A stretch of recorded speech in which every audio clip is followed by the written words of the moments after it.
Sejam bem-vindos a mais um ITC News em Debate. Eu sou Kelma Pereira da Silva, consultor contábil dos tributos federais. E eu sou Manuel Cárdenas Olandini, também consultor contábil e dos tributos federais. Hoje a gente vai estar falando sobre a obrigatoriedade do imposto de renda, mais exatamente do imposto de renda que a gente vai entregar agora, ano calendário 2022, exercício 2023, e ver se houve alguma mudança em relação aos calendários anteriores.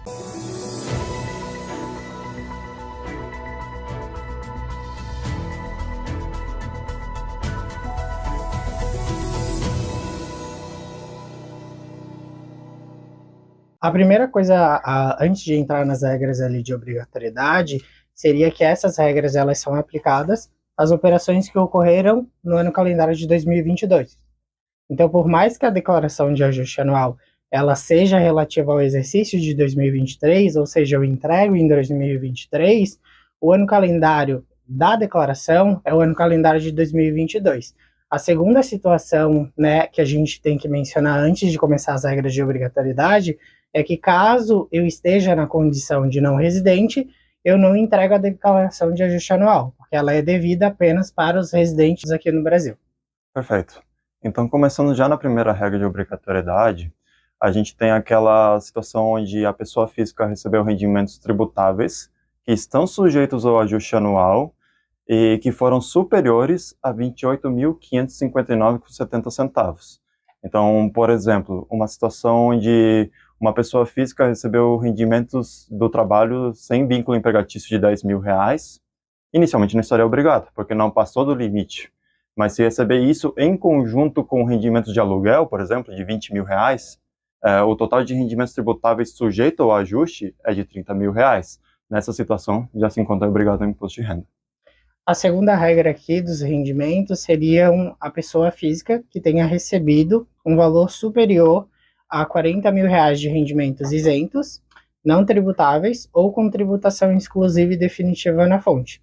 A situação aqui, né, se a gente analisar tanto a regra que eu apresentei quanto a regra que o Manuel apresentou, dependendo do tipo de rendimento em que eu estou recebendo, vai alterar a regra em que eu tenho que observar.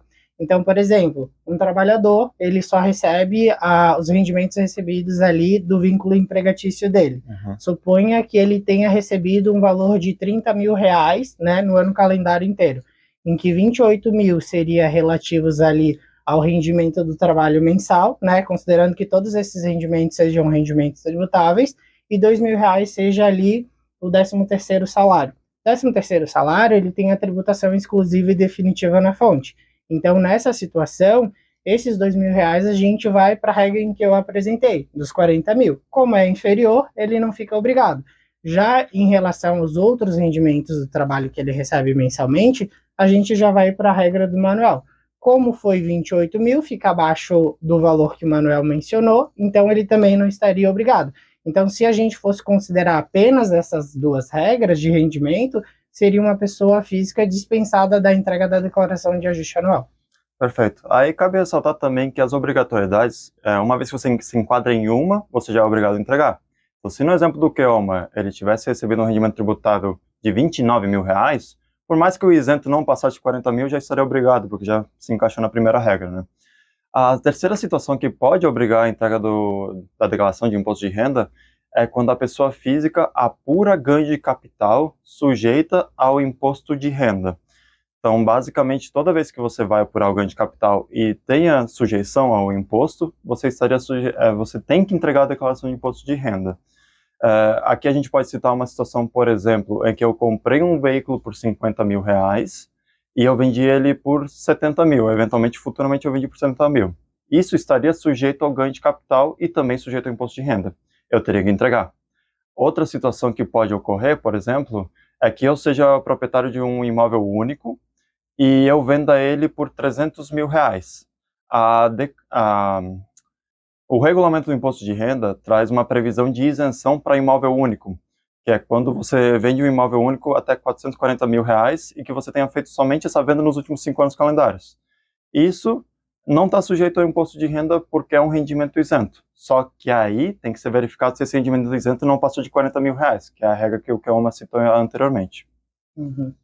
A única exceção ali, a regra que o Manuel acabou comentando, seria ali a situação da isenção do imposto de renda quando eu utilizo a regra dos 180 dias.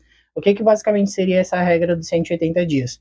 Eu vendo um imóvel residencial e no prazo de 180 dias eu compro outro imóvel residencial, né? Desde que eu não tenha utilizado esse benefício nos últimos 5 anos. Então, quando eu utilizo essa regra de isenção, né, do imposto de renda sobre esse ganho de capital, a própria Instrução Normativa 2134 de 2023, que é a instrução normativa que acaba determinando as regras de obrigatoriedade do imposto de renda para o exercício de 2023, ela prevê que eu sou obrigado, né, a fazer a declaração de ajuste anual, até para que eu possa informar que eu utilizei essa regra ali de isenção dos 180 dias. Correto. A próxima situação que pode te obrigar se refere a operações em bolsa. E é interessante que esse ano teve uma mudança bem relevante. Verificando nos anos anteriores, qualquer situação que você fazia uma operação em bolsa de valores, de mercadorias, de futuros ou assemelhados, já estava sujeito ao imposto de renda, já estava sujeito a fazer a declaração de imposto de renda, melhor dizendo, né?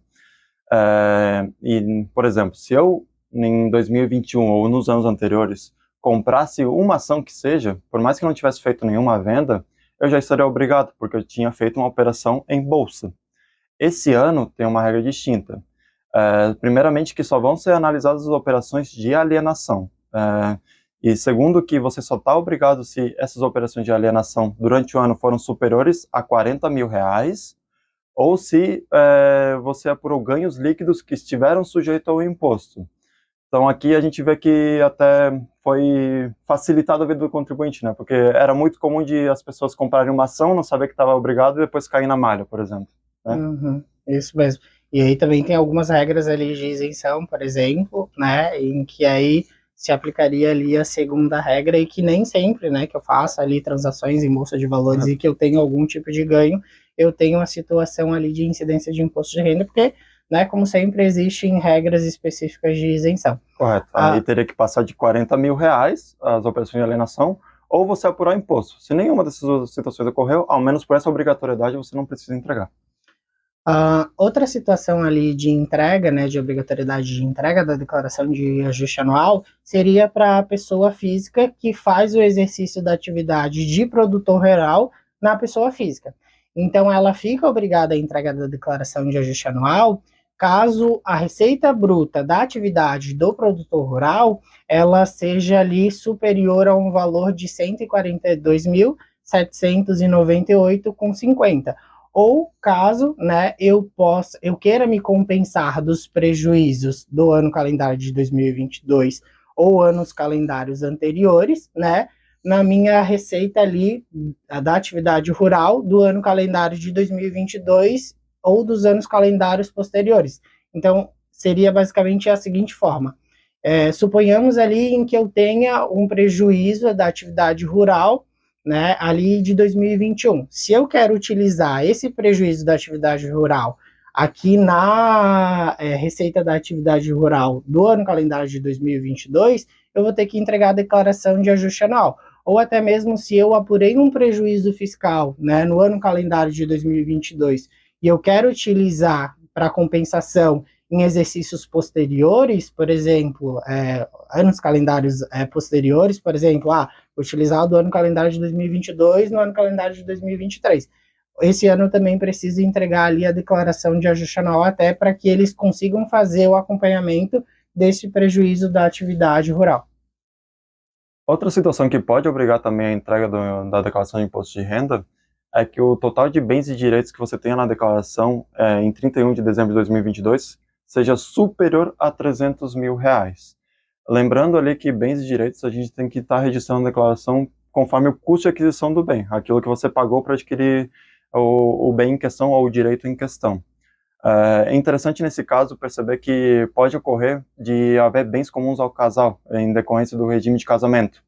Nesse caso, quando a gente trata de bens comuns ao casal, é somente um dos cônjuges que vai declarar todo o conjunto de bens comuns. O que pode acontecer é que uma pessoa estaria obrigada e a outra não. A não ser que o outro cônjuge, ele tenha bens privativos que também passam em 300 mil reais. Nesse caso, ambos teriam que declarar, uma com bens comuns e outra com os bens privativos. Perfeito. E aí, por fim, a última regra de obrigatoriedade da declaração de ajuste anual seria a regra ali em que, caso eu passei a condição de residente e eu fiquei nessa condição até 31 de dezembro de 2022, né, eu sou obrigado a fazer a entrega da declaração de ajuste anual. Até para a Receita Federal ela conseguir, né, controlar que aí eu estou na condição de residente ali, domiciliado no exterior, porque caso eu volte à condição de não residente, eu tenho que entregar, por exemplo, a declaração de saída definitiva, a comunicação de saída definitiva, aí tem todos os procedimentos em que eu tenho que seguir.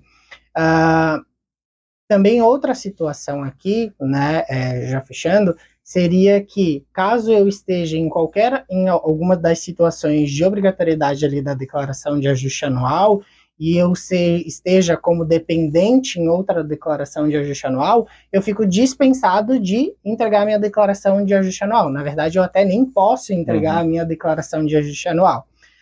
E também, por mais que eu não me encontre em nenhuma das regras ali de obrigatoriedade da declaração de ajuste anual, eu posso fazer a entrega de forma facultativa, exceto quando eu estou ali, né, mencionado como um dependente em alguma declaração, até porque essa declaração de ajuste anual geralmente às vezes serve até de comprovante de rendimento ou comprovante de renda que algumas instituições acabam solicitando. Né? Ou até às vezes recuperar a retenção sofrida que você teria direito, né? Pode ser feito também. Aí, se for feita a entrega facultativa, por mais que seja entregue em atraso, não estaria sujeito às multas de atraso.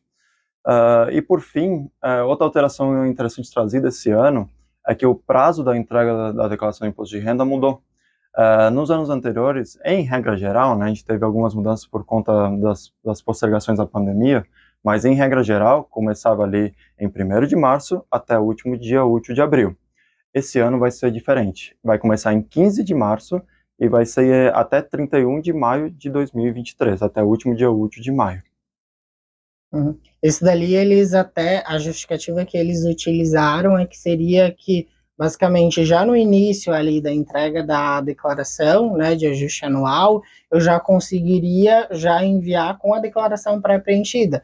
Então, meio que todo mundo começa no mesmo pé, né? Porque antes, ali, a partir do dia 1º de março, eu já tinha a possibilidade de fazer a entrega da declaração de ajuste anual, mas só que eu ainda não conseguia utilizar esse facilitador, né, da declaração pré-preenchida. Então, agora, como começa a partir do dia 15 de março, eu já consigo enviar com a declaração pré-preenchida, e aí o prazo que eu tenho para enviar também, ele acaba sendo superior. Então foi isso, pessoal. Esse foi o ITC News em Debate de hoje. Não se esqueça de se inscrever no nosso canal, dar like, comentar e até mais.